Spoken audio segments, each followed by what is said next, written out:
नमस्कार, मैं राव अख्तर पांडे और आप देख रहे हैं इन खबर। इंदौर में कांग्रेस नोटा को लेकर इतनी सक्रिय क्यों? क्या बीजेपी नोटा से चिंतित है? आखिर प्रधानमंत्री मोदी ने भी इंदौर को लेकर कार्यकर्ताओं से क्यों पूछा कि कितनी वोटिंग होगी यहाँ? क्या सच में नोटा इंदौर लोकसभा सीट पर बिगाड़ देगा खेल? यदि आपके मन में भी ये सवाल है तो आप इस वीडियो को अंत तक देखें। दरअसल मध्य प्रदेश के इंदौर लोकसभा सीट से 29 अप्रैल को अक्षय कांति बम ने चुनाव में बतौर कांग्रेस प्रत्याशी अपना नामांकन वापस ले लिया और तुरंत ही वे बीजेपी में शामिल हो गए, जिसके कारण कांग्रेस का इंदौर सीट से कोई प्रत्याशी नहीं है। लेकिन कांग्रेस ने 13 मई को तीसरे चरण के होने वाले चुनाव के लिए एक नई मुहिम छेड़ दी है। कांग्रेस ने लोकतंत्र बचाओ संविधान बचाओ जन जागरण अभियान शुरू किया है। इसके तहत शुक्रवार यानी 10 मई को कांग्रेस की तरफ से शाम 7 बजे जंजीरवाला चौराहे से अंबेडकर प्रतिमा तक पैदल मार्च निकाला गया।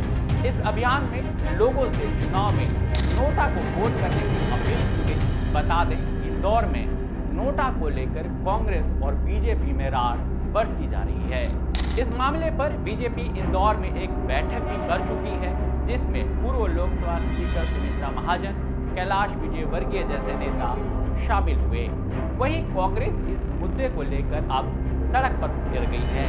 बीते दिन शाम को लोकतंत्र बचाओ संविधान बचाओ जन जागरण अभियान के तहत एक मौन जुलूस निकाला गया।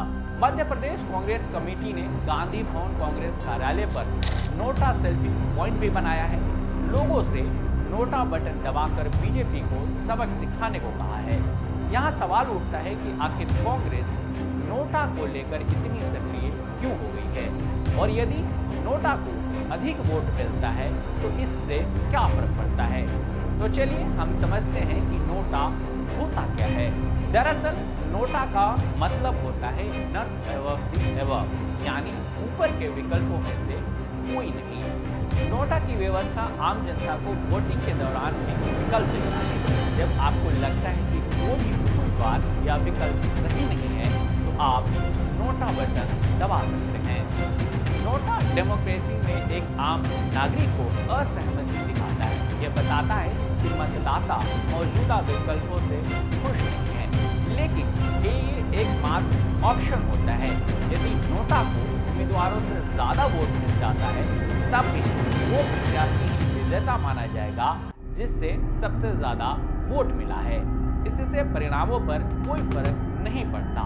तो आखिर कांग्रेस इसे लेकर इतनी मेहनत क्यों कर रही है? दरअसल इसका अंदाजा बीजेपी के नेता कैलाश विजयवर्गीय के बयान से लगाया जा सकता है, जिसमें उन्होंने कहा है कि बीजेपी चाहती है कि चुनाव में कम से कम नोटा का बटन दबे, इससे उसे फायदा मिलेगा। यानी नोटा से बेशक ही हार और जीत का कोई फर्क नहीं पड़ता, लेकिन जीत के मार्जिन पर असर जरूर पड़ता है। जहाँ एक तरफ बीजेपी ज़्यादा से ज़्यादा वोटों से जीतने की कोशिश कर रही है, वहीं कांग्रेस बीजेपी को नुकसान पहुंचाने की कोशिश में लगी हुई है। देश दुनिया की तमाम खबरों के लिए जुड़े रहिए इन खबर के साथ। धन्यवाद।